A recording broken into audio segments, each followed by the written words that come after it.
तो दोस्तों कैसे हो। ये एक्सपेरिमेंट आज मैंने किया है। एक तरफ है डीसी मोटर जो कि 12-24 वोल्टेज है।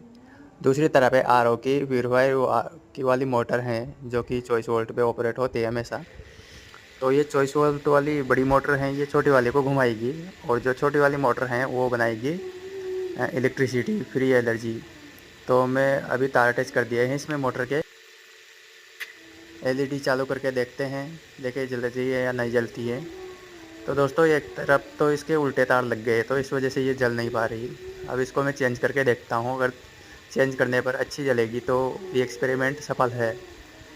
तो लीजिए दोस्तों, एक्सपेरिमेंट सफल हुआ है हमारा और ये एलईडी बिल्कुल जल गई है। तो ऐसे ही छोटे मोटे एक्सपेरिमेंट देखने के लिए दोस्तों चैनल को सब्सक्राइब करें, लाइक करें, शेयर करें, अपने अपने दोस्त को सपोर्ट करें। कैसा लगा ये शॉट? अच्छा लगा है तो थैंक यू, धन्यवाद दोस्तों, आपका दिल से शुक्रिया।